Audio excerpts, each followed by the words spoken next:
The House in the Woods. Chapter 2. Leaves in the House. Rose moved quietly through the living room, her slippers brushing across the faded rug as she made her way toward the kitchen to start breakfast.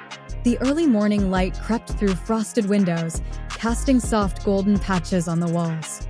In the center of the room, Gary sprawled comfortably on the floor, propped up on one elbow, a gentle grin spreading across his face as he reached into a large, battered bag beside him.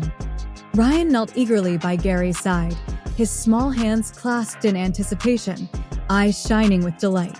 Each time Gary produced another toy, Ryan's excitement grew, his laughter bubbling up with each surprise. Gary pulled out a variety of treasures, well-loved cars glinting beneath the lamplight, sturdy army men and tanks with faded paint, coloring books curled at the edges, and bright plastic ramps ready for action. Gary held up a little red car, making it zoom through the air before tossing it to Ryan. "Hey, buddy," Gary said, his tone playful. "Could you grab my other bag by the door?" Before Gary finished his sentence, Ryan was already shooting Hot Wheels down the plastic ramps, the cars zipping across the hardwood floor. Beaming, Ryan leapt up, his feet barely touching the ground, and dashed toward the front door. The second bag was massive and heavy, its weight nearly tipping Ryan over. He grunted with effort, dragging it across the worn floorboards, the zipper scraping and scratching, a noise so sharp it echoed through the house. Despite the struggle, Ryan managed to haul the bag all the way back to Gary, pride flashing in his smile. "Here you go, Dad," he exclaimed, out of breath but triumphant. Gary ruffled Ryan's hair affectionately.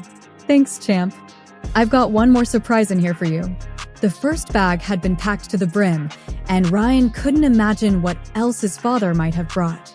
Rising slowly from the floor, Gary's knees popped and cracked, drawing a soft chuckle from Rose as she peered into the room from the kitchen doorway. Gary set the heavy bag on the floor, sliding it closer to Ryan. The metal zipper gave a crisp, satisfying sound as Gary pulled it open. Ryan leaned in, practically vibrating with anticipation, his eyes wide and unblinking. With a dramatic flourish, Gary flipped the bag over, and a treasure trove of Power Ranger figures tumbled out in a colorful heap. "Oh my gosh," Ryan cried, his voice bursting with joy. "They're all here." He dove into the pile, hands flying as he sorted through the action figures, his face lit up with sheer wonder.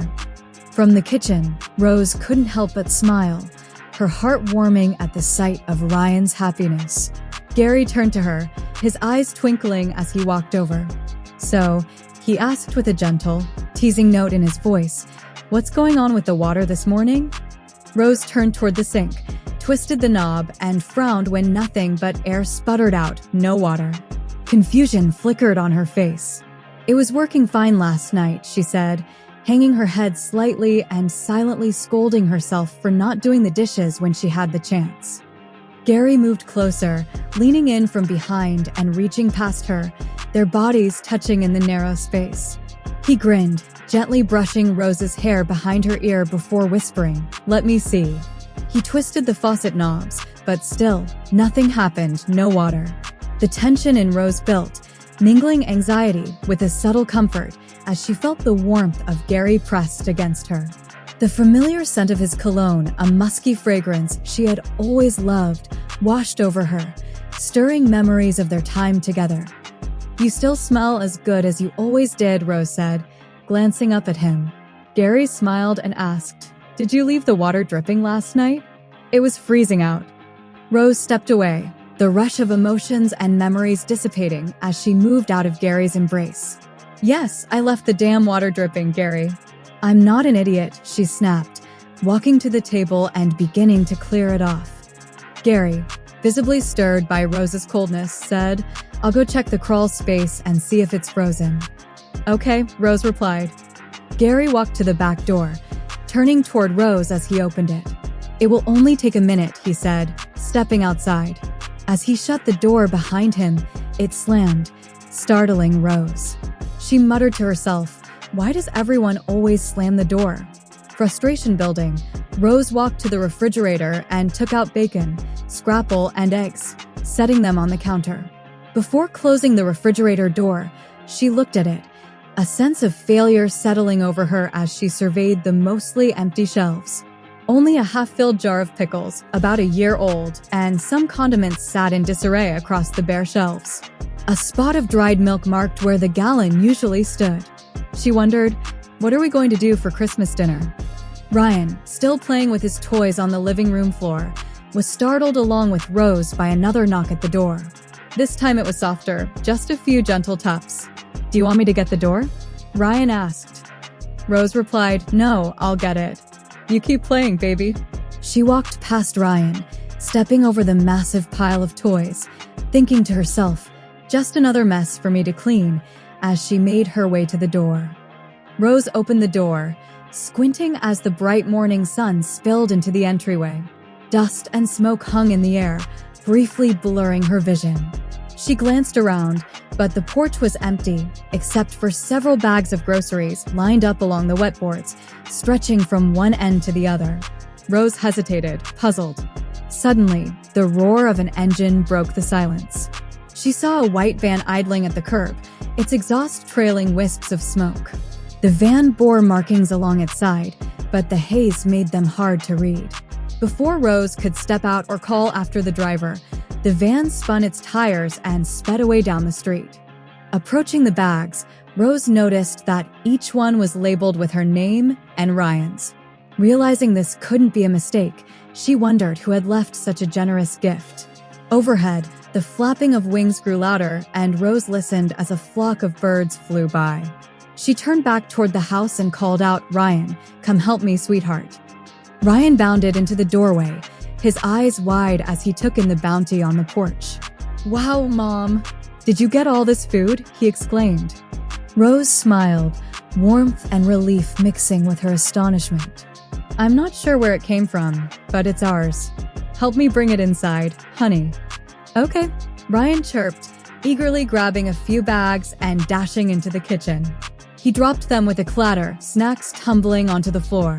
Without missing a beat, Ryan tore into a box of fruit roll-ups, unraveling one and popping the end into his mouth, grinning as he savored the treat. Rose, arms straining under the weight of 5 or 6 bags, managed to haul them to the kitchen table. She let out a breath. Ryan, could you get the last 2 bags, please? Ryan, cheeks bulging with fruit roll-up, nodded and hurried back to the door. As he reached out for the remaining bags, he froze. Standing before him were 2 men dressed in suits, holstered white pistols at their sides. Ryan's voice trembled as he called out, Mom. Mom. Alarmed, Rose rushed to the door, her senses sharpened by the sudden encounter. Seeing the 2 men, she instinctively stepped between Ryan and the strangers, adopting a defensive posture. Can I help you? She asked, her voice steady but edged with caution. One of the men nodded politely. Good morning, ma'am. Is there a Gary Hamburg here? Confusion flickered across Rose's face, but she refused to let uncertainty show. Why are you here? She demanded, positioning herself protectively in front of Ryan. The other man, his expression sincere, replied, We can't tell you that, ma'am. We just need to speak to Gary. Ryan looked up at Rose, worry in his eyes. Why are they looking for Dad? He asked quietly. The second man leaned down, softening his tone. Hey, buddy, have you seen your dad? Rose quickly put her arm between Ryan and the men, her voice firm. Please don't speak to my son. She glanced down at Ryan, noticing the uncertainty on his face. Ryan, honey, go back to your cartoons, she said gently. Ryan hesitated for a moment, then ran off, casting a troubled look over his shoulder as the man straightened up. Rose faced the men, her heart pounding, memories of last year flashing through her mind, when police had arrived and taken Gary away, shattering her family. She forced herself to stay calm, refusing to let them see her fear. Please leave, and have a nice day, she said, shutting down their questions as they tried to press for answers. Frustration and dread welled up inside her as she slammed the door and locked it, determined not to let her past repeat itself. Rose peeked out the window, slightly moving the ratty curtain and looking through the already broken blinds. She watched as the 2 men walked off the porch and over to Gary's car. She noticed Gary walking up to them from beside the house. Although Rose couldn't hear their conversation, she could see Gary's frustration as he spoke to them. After a few minutes, the men, seemingly irritated, walked away and Gary headed toward the front door. Rose opened the door and the dog pushed past her. "Butters, no. Get back here," she yelled, as Butters barked and tried to chase the men from the yard. As Gary walked up the icy steps, he lost his footing and slipped. He stumbled, trying to regain his balance, but Rose quickly stepped out and grabbed him to help. As she did, their eyes locked. "What was that all about?" she said, her face showing both concern and upset. Gary replied loud enough for the two men, who were just about to get into their car, a newer black SUV with all tinted windows, to hear him. "Just some assholes looking in the wrong place for the wrong guy. Ain't that right, boys?" he called out to them. Both men's faces remained stern and emotionless. "Have a nice day," Gary added as the men got in, slammed their doors, and spun their tires as they drove away. Snow and ice flew up, nearly hitting Butters, who remained at the edge of the property, still barking. Rose and Gary went back into the house. "Come on, Butters," Rose called. Butters ran back inside as Rose shut and locked the door behind them. As they walked to the kitchen, Rose asked, "What's going on, Gary?" Gary replied with a half-serious, half-smirking expression, "It's nothing to worry about, I promise." Rose crossed her arms, her tone skeptical. "Yeah, a promise. I've heard those before," she said, starting to list some of Gary's broken promises. Gary cut her off and nodded toward the sink. "Try the water." Rose's curiosity piqued. She turned the knob. At first, a loud gasp of air escaped, followed by dirty-looking water. After a moment, the water cleared. Smiling up at Gary, Rose said, "You're the best." "But what was wrong?" Gary shrugged. "It's weird. The valve was turned off." Rose frowned, thinking, "That makes no sense. Who would have turned it off? It's just me and Ryan here, and we never go under there." "I don't know," Gary replied. "It was opened up, and it looked like someone had already slid in the snow to get under there." Rose's concern deepened. She immediately went to lock the back door and called out, "Ryan, honey, go lock the windows upstairs, please." Gary tried to reassure her. "It's okay, Rose. Calm down, it's probably just some kids playing games." Rose shook her head. "What kids, Gary? There's barely anyone around here. The town's small, less than 2,000 people, and there are only about 100 kids in the school for all grades. I think Bobby is the closest kid to our house, and he's 6 and lives almost half a mile away." Gary attempted to calm her. "It's okay, I'm sure it was just someone playing a prank. How about that bacon and eggs now? It looks good and I'm starving." Rose, still puzzled, began, "Well, I thought earlier I saw." Just then, Ryan ran in. "Mom, I'm hungry," he said, grabbing her and melting to the floor, clinging to her leg. Gary looked at Rose. "What did you see?" Rose hesitated, then shook her head. "Oh, nothing." "It's nothing," she replied, turning to the sink to wash the dishes and start breakfast as Gary and Ryan headed back to the living room to play. As she cleaned up and got breakfast going, Rose wondered if Bill had stopped by and turned off the valve for some reason. She grabbed her phone, sending a few texts to see if anyone had been by recently. Still unsettled, she glanced out the window, her mind drifting back to the shadowy figure she thought she'd seen earlier in the woods. This time, she saw the figure more clearly. It appeared to be a woman in an all-white dress with no shoes or coat, her shoulders bare and one of the dress straps falling down her arm. Rose froze, staring out the window until a loud noise from Ryan's cartoons startled her. She blinked, and the woman was gone.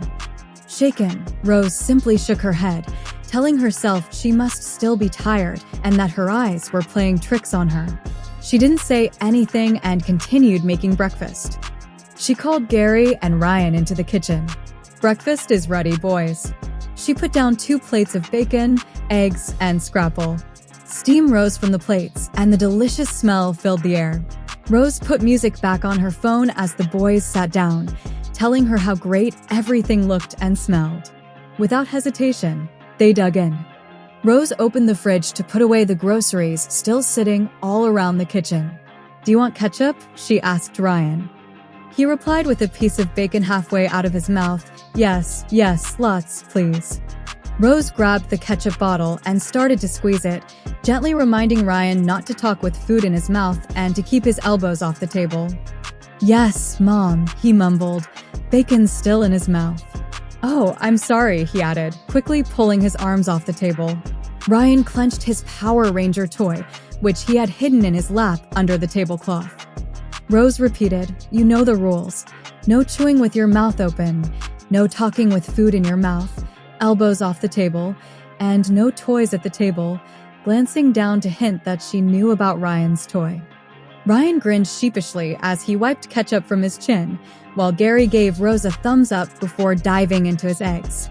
Rose smiled and said, "We can let that rule slide this time," winking at Ryan. Gary looked up. "Rose, are you going to eat with us?" She replied, "No, I gotta get the house cleaned up." Rose then turned and headed out of the kitchen and up the steps to her room. She opened the door, went in, turned, and locked it. Gary and Ryan remained at the table, still eating. Rose's phone, left on the table, beeped. Gary glanced at it and saw a message from the contact labeled Bill saying, "No, I'm out of town for 2 days. I told you I was leaving at dinner the other night." Curious, Gary asked, "Hey Ryan, does Mommy have a friend named Bill?" Ryan replied, "Oh yeah, he's really nice. He brings us things and comes over sometimes." Rose sits down on her bed in her room. She looks back to make sure she locked the door. Then she pulls out a small, wallet-sized old cloth bag. Unzipping it, she begins to remove a plastic bag, but as the plastic crinkles, a gust of wind blows through her window. The curtain flutters and knocks the lamp off the table. "Damn it, Ryan," Rose muttered to herself. "I know I told him to lock this." Just then, Gary knocked on the door. "Are you okay, Rose?" "I heard something fall," Gary called through the door.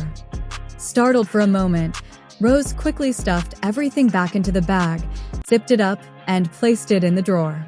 As she picked up the lamp, she replied, "Yes, it's fine." A lamp fell. Still talking through the locked door, Gary asked, "Okay. And by the way, who is Bill?" Rose's face tightened in surprise. "What?